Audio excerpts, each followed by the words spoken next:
Tatlong Grim Reaper ang nag-escort sa isang lalaki papunta sa kabilang buhay at magpapasya sa kanyang kapalaran batay sa mga nagawa niya noong siya ay nabubuhay pa. Ngayon ay balikan natin ang kwento ng pelikulang Along with the Gods mula sa taon ng 2017. Sa isang lugar sa Korea, isang malaking gusali ang nasusunog habang ang isang bumbero na nagngangalang Hong ay tumalon mula sa gusali at sinusubukan na iligtas ang isang sibilyan. Ang kanyang tali ay nasunog at naging dahilan upang mahulog ito ng mabilis sa lupa nang walang safety cushion.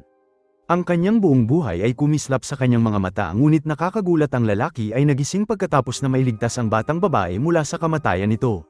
Bumangon ito at mabilis na nagpunta sa pamilya ng babae at sinusubukan tignan kung ayos lang ito, ngunit kahit ano pa ang sabihin nito walang pumapansin sa kanya. Nang biglang nakarinig ito ng boses na tumatawag sa kanya mula sa malayo at nakita ang dalawang tao na nakangiti sa kanya sa gitna ng kaguluhan. Sinubukan ni Hong sabihin sa kanila na lumayo sa mga nahuhulog na debris, ngunit napansin nito na nililigtas ng mga bumbero ang isang lalaki na kamukha niya. Sinabi ng babaeng si Chun na siya ay huwaran bago ito namatay at narito sila upang tulungan siya sa 7 pagsubok ng mga paghatol. Ang isa pang guardian na si Mark ay sinabi na ang kanilang pinuno ay naghihintay sa kanila sa pintuan ng mga pagsubok at kailangan na nilang pumunta doon ngayon. Nahirapan si Hong na tanggapin ang lahat ng bagay at dahan-dahan lumayo habang nakatingin sa kanyang mga kasama na nagluluksa sa kanyang bangkay. Sumigaw ito na hindi siya maaaring mamatay ngayon dahil nais nitong makita ang kanyang ina, ngunit ang katawan ng lalaki ay nagsimulang lumutang sa hangin patungo sa malaking portal. Patuloy na sumigaw si Han tungkol sa kanyang ina habang naantig ang mga tagabantay na nagmamalasakit pa rin ito sa kanyang magulang kahit napatay na siya. Dumating sila sa ibang dimensyon kung saan libu-libong tao ang patungo sa pintuan ng paghatol at nakilala ni Hong ang pinuno ng guardian na si Rim na tumulong sa 47 na kaluluwa na muling maging tao sa nakaraang siglo. Nang binati ng pinuno si Han sa pagiging huwaran, umiwas ang lalaki at tumanggi at sinabing hindi talaga siya mabuting tao. Pumasok sila sa pintuan ng paghatol, ngunit inilipat sa isang bangungot na lugar na puno ng lava na tinatawag na bundok ng pagpatay. Nagulat si Mark na makita ang kanilang lokasyon at mabilis na tinanong si Hong kung nakapatay ba ito noon, ngunit itinanggi ng lalaki na hindi ito nakagawa ng ganoong bagay. Pinaliwanag ni Rim na ang sanhi ng pagkamatay ng isang tao nang hindi direkta sa pamamagitan ng hindi pagkilos ay hinuhusgahan din ng mga trial na maaaring dahilan kung bakit sila nandoon sa lugar. Dumating si Hong sa isang stadium kung saan bumukas ang malaking pinto sa sahig at nagpapakita ang isang malaking hukay na puno ng lava. Ang mga tao na pinarusahan ay nagsisikap na makaalis, ngunit patuloy silang nasusunog sa loob ng dagat na apoy. Sinimulan ng taga-usig ang paglilitis sa pamamagitan ng pag-aakusa kay Hong na hindi nailigtas ang isa sa kanyang mga kasama nang nagkaroon nito ng pagkakataon na kalaunan ay humantong sa kamatayan ng lalaki. Hiniling nila na magdusa si Hong sa loob ng lava pit sa loob ng 5 taon upang mabayaran ang kanyang kasalanan sa hindi nito pagligtas sa kanyang kaibigan. Ipinagtanggol ni Rim ang lalaki sa paghiling nito na suriing mabuti kung ano talaga ang nangyari sa insidente. At tila sinubukan ni Hong na iligtas ang kanyang kaibigan, ngunit hindi nila maalis ang bato kung saan nakulong ang lalaki. At matapos na makita ang walang pag-asang sitwasyon, sinabi sa kanya ng kanyang kasama na umalis at iligtas ang ibang sibilyan, at dahil sa desisyon ni Hong nagawa nitong iligtas ang 8 tao sa gabing yun. Nakipagtalo si Rim na ang kabayanihan ng lalaki ay dapat isaalang-alang nang iniwan nito ang kanyang kaibigan na mamatay. Nang makita ang katapangan ng lalaki sa pagtulong ng iba, nagpa siya ang hukom na pawalang sala siya mula sa paratang at pinayagan siya na makapunta sa susunod na pagsubok. Bagamat nanalo si Hong sa unang pagdinig, labis siyang naapektuhan sa pag-alala sa pagkamatay ng kanyang kasama at hiniling nitong malaman kung bakit tinutulungan siya ng mga guardians dahil hindi ito naniniwala sa kanyang sarili na isang paragon. At lumalabas na mayroong sariling agenda ang mga guardians dahil nakipagkasunduan sila sa hari ng impyerno na kilalang Yumra. At kung matutulungan ng 3 ang 49 na kaluluwa na dumaan sa pagsubok na muling magkatawang tao, maaari rin silang maging tao. Kalaunan ay dumating sila sa pagsubok kung saan pinaliwanag ng babae ang lahat ng gawain na natapos ni Hong. Ang lalaki ay kailanman hindi naging tamad sa buong buhay nito at palaging tumutulong sa iba kahit saan ito mapunta. Nangangahulugan din ito ng pagtumba nito sa bahay ng mga pukyutan at inilagay ang kanyang team sa mga nakakatakot na kagat at pagligtas sa isang pusa sa gilid ng isang gusali at nasira ang isang Lamborghini gamit ang kanyang katawan.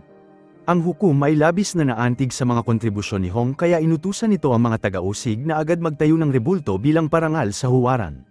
Gayunpaman, nang tanungin siya kung bakit gusto ng lalaki na mabuhay ng buo, sumagot si Hong na ang dahilan ay dahil lamang sa pera. At nang marinig ang sagot ng lalaki, mabilis na binago ng hukom ang kanyang hatol at sinabi sa mga taga-usig na dalhin si Hong sa parusa kung saan ang isang malaking makina ay hinahabol ang lahat ng tao na nagkasala habang winawasak ang kanilang mga buto at pinapakain sa isda. Ginawa ng Guardians ang makakaya nila upang tulungan ang lalaki at nagmakaawa sa Diyosa na tignan ng mabuti ang buhay ng lalaki. Ang dahilan kung bakit nagtratrabaho ng mabuti si Hong para kumita ng pera ay dahil nais nitong suportahan ang kanyang ina na may sakit at ang kanyang kapatid na gustong mag-aral ng abogasya.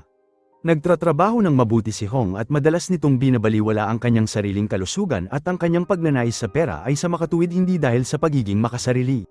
At matapos na napagtanto ang tunay na motibasyon ng lalaki, nalaman ng Diyosa na hindi nagkasala si Hong dahil gusto lamang nitong matulungan ang kanyang pamilya. Mabilis na sumakay ang grupo sa bangka na magdadala sa kanila sa susunod na lokasyon, ngunit bago pa sila magdiwang napansin nilang hinahabol sila ng maraming halimaw. Inilabas ng grupo ang kanilang sandata at sinubukan ang kanilang makakaya upang pigilan ang mga nilalang.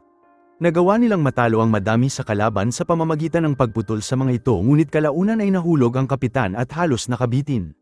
Napilitan si Mock na ipagtanggol ang barko ng mag-isa lang habang binigyan nito ang kanilang pinuno na makabawi. At sa huling sandali hinampas ni Mock ang malaking haligi ng bato dahilan upang bumagsak ang mga bato at napigilan ang pagsunod ng mga halimaw sa kanila. Pinaliwanag ng lalaki na maaari lamang itong mangyari dahil namatay ang isang pamilya ni Hong at naging mapaghiganti na espiritu. At upang pigilan ang ibang halimaw na habulin sila sa hinaharap, nagpa siya si Rim na bisitahin ang pamilya ni Hong upang malaman ang katotohanan sa nangyari. Pumunta ito sa bahay ni Hong at napansin itong buhay ang kanyang ina at nangangahulugan lamang ito na ang kapatid na si Su ang namatay at naging mapaghiganti na espiritu. Sinubukan ng masamang aura na tumakas habang sinundan ito ng guardian mula sa likuran. Sinubukan ni Rim na pigilan ang espiritu sa pamamagitan ng paghuli nito gamit ang kanyang espada, ngunit nagawa ng multo na maiwasan ang pag-atake mula sa likuran. Ang dalawa ay kalaunan nagbanggaan at pinatalsik ang guardian at nagpahintulot sa espiritu na mawala habang desperado itong hinahanap ni Rim. Sinundan ng guardian ang landas patungo sa base ng militar kung saan napansin nito na ang sundalo ay pinag-uusapan si Su at tinutukoy ito bilang isang traidor at tila ang kapitan at ang isa sa kanyang mga sundalo ay malinaw na may tinatago. Nagbalat kayo si Rim bilang isang koronel ng hukbo at nagpatuloy na nagtanong sa kapitan tungkol kay Su at inakusahan ito sa pagpatay sa lalaki. At nakapagtataka, nagsimulang mang-blackmail ang kapitan na mas lalong nagpapatunay sa pananagutan nito sa pagkamatay ng kapatid ni Hong. At sa kabilang banda, si Hong ay kinukwestiyon ng Diyosa ng panlilinlang at inakusahan sa pagsusulat ng maraming maling habilin at testamento para sa kanyang kasamahan na hindi niya nailigtas sa umpisa. Ibinigay nito ang kasulatan sa anak ng lalaki at nagsinungaling sa kanya sa pamamagitan ng pagpapanggap nito bilang ama ng bata. Mabilis na inutusan ng Diyosa na atali ang lalaki at ihanda upang parusahan ito sa pamamagitan ng pagputol sa kanyang dila. At sa kabutihang palad, nagawa ni Rim na kumonekte sa kanyang grupo sa pamamagitan ng telepathy at nakipagtalo para sa mga aksyon ni Hong. At lumalabas na sumulat din ito ng mga maling sulat sa kanyang ina at nagsinungaling tungkol sa kung gaano kahusay ang kanyang buhay at kung gaano na ito kayaman. Nangatwiran si Rim na ang lahat ng ito ay pagtatangka upang aliwin ang mga tao na pinapahalagahan niya sa pagbibigay sa kanila ng pag-asa na hindi maibibigay ng realidad at magpahintulot sa kanila na magpatuloy sa buhay. At nang napagtanto na ginawa ni Hong ang lahat ng ito upang mabigyan ng iba ng dahilan upang mabuhay, pinatawad ito ng Diyosa dahil ang kanyang intensyon ay malinis. At pagkatapos ng paglilitis, nagsinungaling si Rim kay Hong at sinabi na nasa maayos ang kanyang pamilya, ngunit mabilis na pinaalam sa grupo ang tungkol sa katotohanan sa kapatid ni Hong. Bumalik si Rim sa nakaraan upang makita kung ano talaga ang nangyari sa gabi ng pagkamatay ni Su at napagtanto na aksidenteng nabaril ito ng kanyang kasama. Mabilis na tinawag ni Dong ang kanilang kapitan at sa halip na subukan iligtas ang lalaki, nagpa siya itong ilibing si Su at itago ang ebidensya upang ang kanyang promosyon ay hindi madungisan. Tumingin si Rim sa katawan ni Su at napagtanto na ang lalaki ay hindi pa patay at nagpilit sa kanya na maalala ang kanyang nakaraan kung saan ang kanyang ama ay nailibing rin ng buhay. At sa kaparehong oras, si Hong ay dumating sa impyerno ng kawalan kung saan ang mga tao ay nagyayelo sa loob ng maraming taon upang pagbayaran ang kanilang krimen ng hindi pagtulong sa iba. At sa kabutihang palad, ang propesyon ni Hong bilang isang bumbero ay nangangahulugan na hindi siya huhusgahan sa lugar at papayagan na lumipat sa susunod na lokasyon. At habang nasa biyahe, inihayag na ang guardian ay nabura ang kanilang mga alaala maliban lamang sa pinuno nilang si Rim. Sinubukan ni Mock na pigilan ang kanyang kaibigan na ihayag ang tungkol sa kanilang mga limitasyon, ngunit hindi sinasadyang pinaalam kay Hong na ang kanyang kapatid ay isa ng mapaghiganting espiritu. At nang marinig ito ang hindi matatag na pag-iisip ng lalaki, ay nagpayanig sa sasakyan at nasira ang cable car at halos mahulog ang mga guardian sa ibaba. Ngunit nagawa ni Hong na mabawi ang kanyang sarili at nag-alok na tulungan ang kanyang grupo. Ang tatlo ay kalaunan dumating sa impyerno ng pagtataksil kung saan ang magandang Diyosa ay hinuhusgahan ng mga tao na nagtaksil sa kanilang mga mahal sa buhay sa pamamagitan ng pagkulong sa kanila sa isang salamin at winawasak ang biktima. At sa kabutihang palad si Hong ay huwaran sa kanyang buhay at hindi nagtaksil sa sinuman at nagpahintulot sa kanya na umalis sa lugar. At sa kaparehong oras nakita ni Rim ang mapaghiganting espiritu sa isang club kung saan sinusubukan itong patayin ng isang sundalo na naglibing sa kanya ng buhay. Mabilis siyang sinundan ng guardian at patuloy silang naglaban sa himpapawid habang lumulutang sa lungsod. Nagawa ni Rim na mahuli ang espiritu sa pamamagitan ng isang bitag at itinali ito sa gusali gamit ang mahiwagang sandata nito. Sinabi ng guardian sa espiritu na kailangan niyang patawarin ang mga pumatay sa kanya upang maipanganak muli o kung hindi siya ay mapapahamak magpakailanman, ngunit mas nagpaalala lamang ito kay Soo kung paano siya inilibing ng buhay at pinagtaksilan ng kanyang matalik na kaibigan at naging sanhi upang sumigaw ito ng may labis na galit at kumawala gamit ang napakalakas na shockwave. At sa kabilang banda pagkatapos na inumin ng maraming alak nagpasya si Dong na ibigay ang lokasyon ng katawan sa ina ni Soo dahil hindi nito makayanan ang pagkakasala. Binuksan ng babae ang mapa at nakita ang kinaroroonan ng kanyang bunsong anak habang pinagmamasdan ni Soo ang lahat mula sa likuran.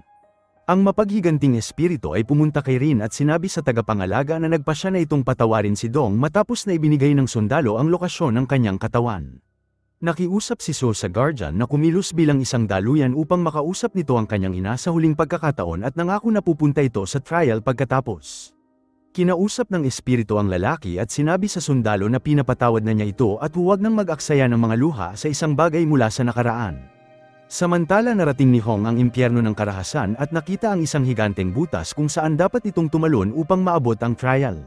Nahulog ang lalaki sa isang malaking butas at bumagsak sa isang malaking bato ngunit nagawa ni Mok na makuha ang kanyang kasama at bumagsak malapit kay Hong. Gayunpaman nadulas ang lalaki sa dalawa at natomba sila ng aksidente dahilan upang mahulog sila patungo sa ilalim ng hukay. Nagmadali si Mok na lumapit sa dalawa habang nagawa ni Hong na hawakan ang babae at sinusubukan na iligtas ito sa pagkahulog katulad ng bago ito mamatay. At nakakagulat ang pagkakahulog ay mabilis na napigilan sa huling sandali pagkatapos na maabot ang ilalim. Nagsimula ang paglilitis at inakusahan ng mga taga-usig si Hong ng pambubugbog nito sa kanyang kapatid noong high school. Ang aksyon na ito ay lalong hindi mapapatawad dahil ang batang lalaki ay dumaranas ng malnutrisyon dahil sa kung gaano kahirap ang pamilya noong panahon na yun. At sa katunayan hindi humingi ng kapatawaran si Hong pagkatapos nito dahil iniwan nito ang kanyang pamilya sa kinabukasan at hindi bumalik mula noon. Mabilis nagpasya ang hukom na ang lalaki ay nagkasala sa karahasan sa kanyang sariling pamilya at planong ipadala siya sa isang hukay kung saan ang mga tao ay patuloy na tinatamaan ng mga bato bilang parusa. At nang makita na si Hong ay malapit ng masentensyahan mabilis na hiniling ni Chun sa hukom na pigilan ang paghatol at tignan ang huling paglilitis kasama ang kasalukuyang pagsubok dahil malapit silang magkamag-anak. Ang hiling na ito ay labis na mapanganib dahil nangangailangan ng mga guardian na mawala ang kanilang kapangyarihan sa kabilang buhay kung si Hong ay mapapatunayan na nagkasala sa susunod na paglilitis. At sa kasamaang palad mabilis na laman ng mga guardian ang katotohanan tungkol sa nangyari noong gabi ng away ng magkapatid. Nagising si Soo matapos na makita ang kanyang kapatid na nakaluhod sa harap ng kanilang ina at hinihiling na malaman kung ano ang ginagawa ni Hong. Ngunit sa lalong madaling panahon nalaman nito na sinusubukan ni Hong na patayin ang kanilang sariling ina gamit ang isang unan. Sinubukan ni Soo na pigilan ang kanyang kapatid na naging sanhi upang bitawan ni Hong ang unan at nagsimulang bugbugin ang kapatid nito sa labis na galit. At lumalabas na nawalan ng pag-asa si Hong noong panahon na yun dahil ang kanilang pamilya ay sobrang hirap at may labis na karamdaman ang kanyang ina at ang tanging paraan na pinaniniwalaan nito ay tapusin ang kanilang pagdurusa at wala ng iba pa. Ito rin ang dahilan kung bakit nakakaramdam ito ng labis na pagkakasala at tumakas sa bahay nila at hindi na muling bumalik sa kanyang pamilya mula noon. At matapos na marinig ito na wala ng pag-asa ang mga guardians dahil napagtanto nila na walang paraan upang manalo sila sa susunod na paglilitis lalo na sa huling impyerno ng kasamaan ng anak. At sa kaparehong oras sinusubukan ni Rim na dalhin si Soo patungo sa kanyang katawan upang ang espiritu niya ay magsimulang maglakbay patungo sa reincarnation. At nang dumating sila sa kampo ng militar nagulat si Soo na makita ang kanyang ina at nakikiusap sa mga sundalo na dalhin ito sa bangkay ng kanyang anak. Nakita ito ng kapitan at nagmadali sa matanda at pinunit ang kanyang karatula at itinulak ito sa lupa dahilan upang mawalan ito ng malay. Nakita ni Soo na inatake ang kanyang ina nang pumatay sa kanya at nagsimulang mapuno ng galit at mabilis na bumalik sa pagiging mapaghiganting espiritu. Kumawala ito sa pagkakatali at hinawakan ng guardian at inihagis ang lalaki gamit ang napakalakas na puwersa. Ang galit ni Su ay napakalakas at naging isang malaking buhawi ito na nilamon ng lahat ng sundalo sa lugar at nagbukas ng isang portal patungo sa kabilang buhay. Ang mapaghiganting espiritu ay inihagis ang lahat sa paligid at lumikha ng malaking kaguluhan habang si Rim ay desperadong inililigtas ang mga tao mula sa kamatayan. At sa kabutihang palad nagawa ni Mok na pumunta sa kabilang mundo sa pamamagitan ng portal at umatake kay Su at winasak ang higanteng nilalang. Sinamantala ni Rim ang pagkakataon at sumugod at nahuli si Su gamit ang mahiwagang tali at napigilan ang kaguluhan. Samantala ang paglilitis kay Hong ay nagsimula sa kabilang dulo habang si Haring Yumra ang nagpasya na maging hukom para sa kaso. Siningil ng mga hukom ang lalaki sa pagtatangkang patayin ang kanyang sariling ina at pambubugbog sa kanyang sariling kapatid sa isang desperadong panahon. Ibinunyag din ng hari na ang ina ni Hong ay alam ang pagtatangka ng kanyang anak na patayin siya ngunit nanatiling tahimik at tinago ang lahat ng ito sa kanyang puso na mas nagpalala sa kasalanan ng lalaki. Sinabi ng hari na si Hong ay paparusahan habang buhay sa impyerno dahil ginawa nito ang pinakamasamang bagay na pagpatay nito sa kung sinong nagbigay ng buhay sa kanya. Nang biglang nagsimulang yumanig ang buong realm habang ang isang boses ay nagsalita mula sa ina ni Hong. At lumalabas na ginamit ni Rim ang kanyang kapangyarihan upang pahintulutan si Su na makausap ang kanyang ina sa isang panaginip at humingi ng tawad ang anak para sa kanyang kapatid. Sinabi ni Su sa babae na si Hong ay nagtatrabaho ng walang tigil sa loob ng 15 na taon upang suportahan sila mula noong gabing yun pagkatapos nitong makonsensya sa ginawa niya sa kanyang ina. At nakapagtataka ibinunyag ng kanyang ina na matagal na niya itong napatawad at humingi ng tawad sa kanyang sarili dahil hindi nito nagawang matustusan ang kanyang mga anak. Narinig ito ni Hong at labis na naluha habang ang hari mismo ay naantig sa kwento ng pamilya. Nagpasya ang Diyos na hindi nito maaaring parusahan si Hong sa kanyang kasalanan dahil matagal na siyang pinatawad ng biktima at pinayagan ng lalaki na muling magkatawang tao. Narinig ito ni Hong at nagpasalamat sa guardian sa pagtulong sa kanya sa paglalakbay bago tuluyang maglaho sa isang liwanag. At balik sa mundo ng tao nagpasya si Rim na dalhin si Su bilang kanilang ika-49 na reincarnation at planong makamit ang kanilang kasunduan sa hari upang sila ay maipanganak din muli. Dumating ang grupo sa loob ng impyerno sa harap ng maraming demonyo at sumugod sa kalaban upang mabuksan ang daan patungo mismo sa hari ng impyerno. Salamat sa panunood. Kung nagustuhan mo ito huwag kakalimutan mag-like at subscribe para sa mga susunod pa nating movie recap.